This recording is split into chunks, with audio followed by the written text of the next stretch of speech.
और 7 जन्म तक नागवत आनंद। और यहाँ तो आनंद भी है, सुख भी है, शांति भी है और फिर कल्याण भी है। इतना अच्छा स्थान है। बैठ जाए बीच में, सब बैठ जाए।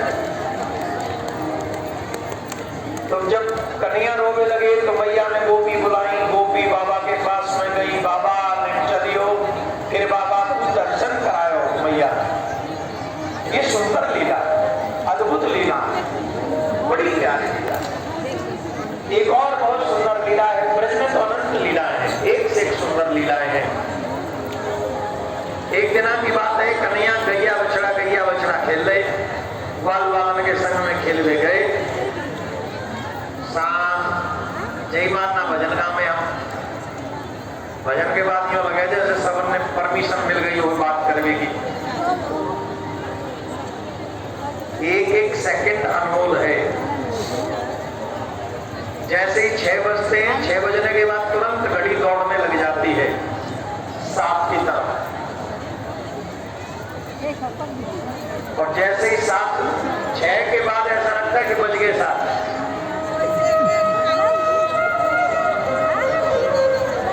एकदम शांत।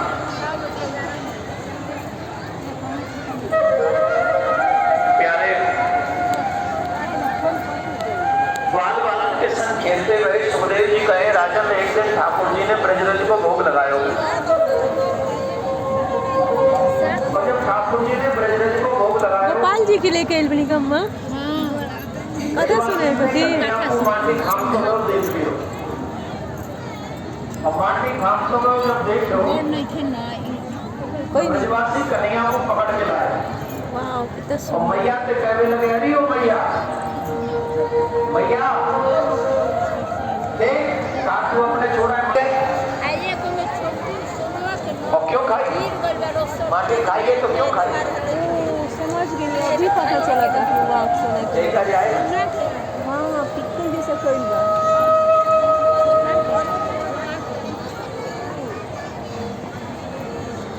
जय काजी गयो तू खेल में। अब भैया पूछ रहे बोल चुका रहे हो, माटी खाइए? कन्हैया खा रहे हो? अरे बोले चुना है, माटी खाइए कि ना? सब माटिए घटक के कन्हैया कहने लगे, भैया ना हम भक्ष्यतपानम सर्वे मिथ्याभिसंसनि यदि सत्तगिरस्तरहि समक्षं पश्चिमे मुखम। भैया मैंने माटी नहीं खाई। तो ये सब झूठ बोल रहे हैं, बोले हाँ सब झूठ बोल रहे हैं। और यदि तू मेरी बात को सांसों नहीं माने तो एक काम कर, तू मेरे मुख खोल के देख ले। माखन चोरी लीला से पहले माटी खावन लीला को सुनना चाहिए, पूतना के वध को सुनना चाहिए रात से पहले। जिनमें आप रास के विषय में सुनो, माखन चोरी लीला के विषय में सुनो, पूतना वध के विषय में न सुनो, माटी खावन लीला के विषय में न सुनो। तो आपको ब्रह्म समझ में नहीं आएगा, कृष्ण समझ में नहीं। बात में तो कुछ भी छिपा रहता है। क्या बोलते उसको? आधा सत्य। और सोशल मीडिया के जमाने में तो आधा सत्य नहीं, श्लोक के 4 चरण होते हैं, 4 चरण में से भी एक आध अक्षर को उठा के हमारे आगे परोस देते हैं। सोशल मीडिया का जमाना तो शॉर्ट 1 सेकंड के लिए देवकीनंदन ठाकुर महाराज जी के कथा में देखने का सामर्थ्य खत्म होता जा रहा है। तो 30 सेकंड में कौन सा मैसेज दोगे? तो एक श्लोक पूरा बोलेंगे तो अर्थ अलग निकलेगा। जैसे हमारे यहाँ लिखा है, शास्त्रों में बताया गया है, हिंसा नहीं करनी चाहिए। अहिंसा परमो धर्म का हमें बताते हैं। तो हम हिंदुओं को बताया गया कि अहिंसा परमो धर्म।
जवाब दो, कितने बढ़ाइए दोगे? और यहाँ तो फ्रिज में 36 टुकड़े करके डाल दिए गए, वो युद्ध हुआ क्यों नहीं हुआ? क्यों खाया रहे हम लोग, बुझदिल है हम। हमें स्त्रियों के सम्मान से क्या मतलब? और देखो टीवी चैनलों पे भड़केंगे, वुमेन्स को पावर दो, वुमेन्स को आगे बढ़ाओ, और जब ऐसे देवियों का अपमान होता है तो एक के मुंह में कोई बोलता नहीं।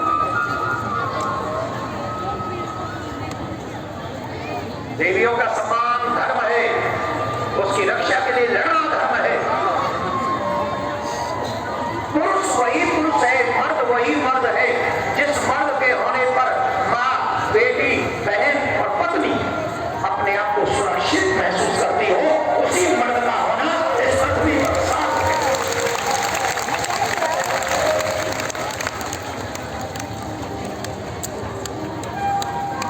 और आप सब हिंदुओं से निवेदन करेंगे, ऐसे मर्द बनो, ना मर्द मत बनो, मर्द बनो। इतने मर्द बनो कि जब विधर्मियों को भी ये पता चले कि इसका भाई वो है, उसका पति वो है, इसका बाप वो है, अगर उंगली भी टेढ़ी की तो ये उंगली हाथ में नहीं मिलेगी। ऐसे मर्द बनो, किसी को डराने के लिए नहीं, अपने माँ बहन बेटियों के सम्मान को बचाने के लिए भाई करना चाहिए। और हम तो कहते हैं संविधान में संशोधन कर देना चाहिए अपनी माँ बहन बेटी की रक्षा के लिए। कोई भी कड़ा कठोर कदम माँ, बहन, बेटी, पत्नी, इनकी धर्म की रक्षा के लिए, सम्मान की रक्षा के लिए कोई भी स्टेप पुरुष उठा सके, उसे अपराधी न माना जाए। उसकी कुछ गणित लगा दे, वो घटना सच्ची हो तब, नहीं तो उसका भी दुरुपयोग हो जाएगा, मिसयूज हो जाएगा। भगवान की चीर हरण लीला को समझने से पहले, महाराज की लीला को समझने से पहले, हम सभी को पहले, सबसे पहले जो समझना चाहिए माटी खावन लीला। कन्हैया कह रहे मैया तो मेरी बात पे विश्वास ना है तो मेरे मुख खोल के देख लो। भैया बोली चल मुख खोल के दिखा। तब कन्हैया ने अपना मुख खोलो, और जैसे ही कन्हैया ने मुख खोलो, अपने मुख में पूरा ब्रह्मांड को दर्शन करवा दिए भैया को, पूरे ब्रह्मांड को, सवर्ण ब्रह्मांड को, बक्सरुदी को, ऊपर के 7 लोग, नीचे के 7 लोग, चंद्र और सूरज जी की, कालिंदी की, दीप की दाल, सब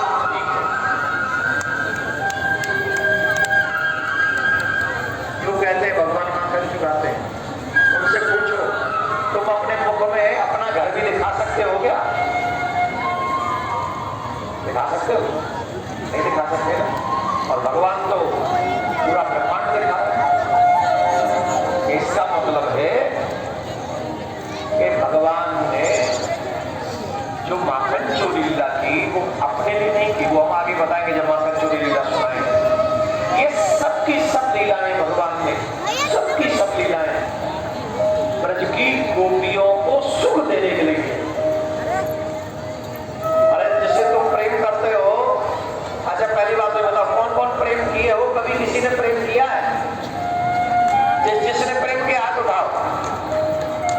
अरे टेंशन मतलब हम नहीं पूछेंगे किससे किया है, प्रेम किया है कि नहीं ये बताओ बस। है? हाथ उठा के बताओ, कभी प्रेम किया है?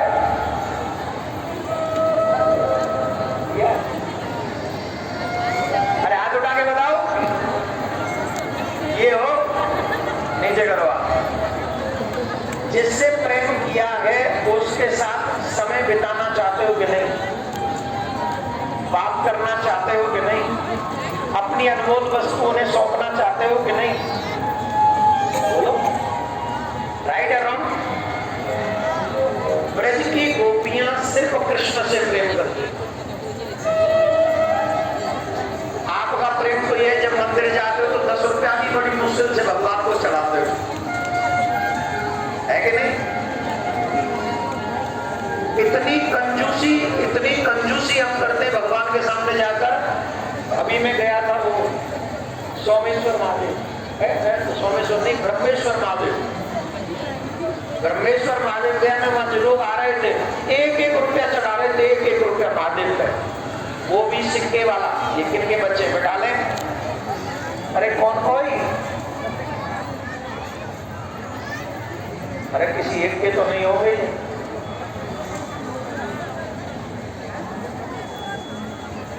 कूद के पांव पल्लों में दिख रहे हैं, आगे जाके जी कहा करेंगे, समझ में आएगी नहीं तो। कहां थे हम? ध्यान से सुनो। ब्रह्मेश्वर महादेव का दर्शन करने के लिए हम गए और वहां 1-1 रुपया सिक्का चढ़ा थे, 1 रुपया। ईमानदारी से बताओ, 1 रुपए में कुछ आता है आजकल? जवाब दो, जोर से बोलो। फिर तुम कौन से विचार से 1 रुपया महादेव में चढ़ाया है?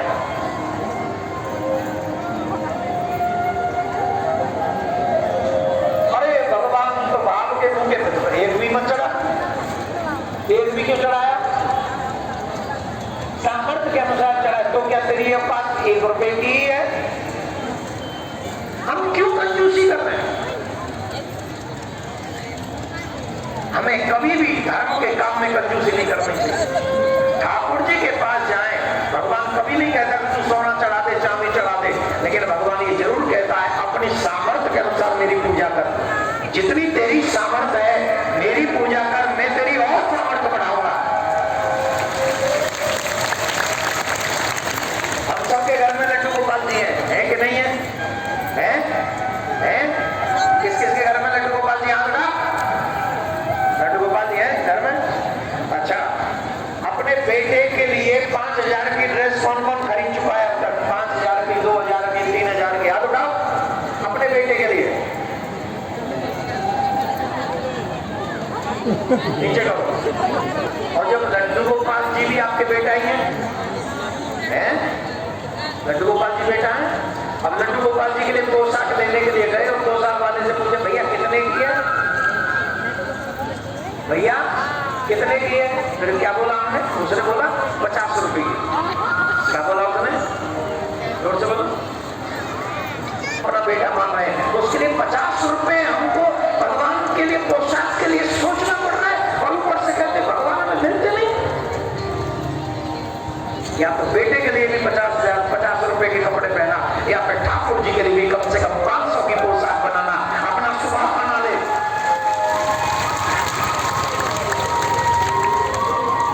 भगवान की पूजा सेवा सामर्थ्य के अनुसार करनी चाहिए।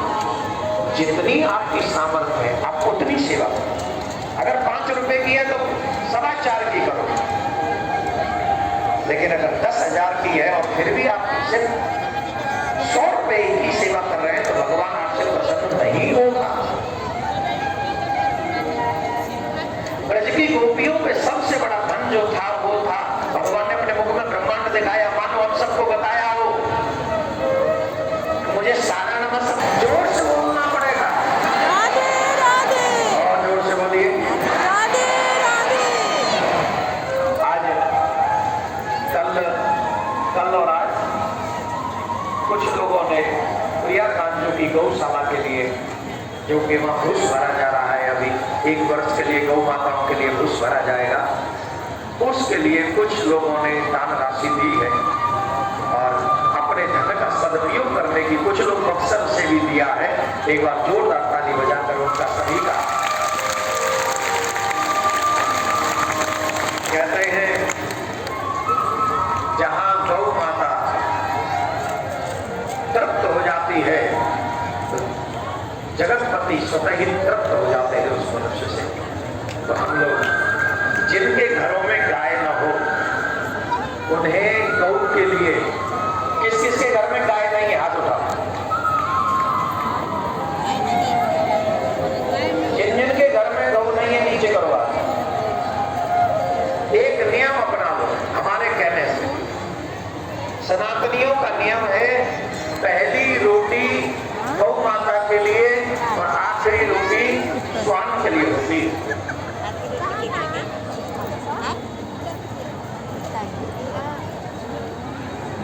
पहली रोटी आखिरी रोटी स्वान के लिए होती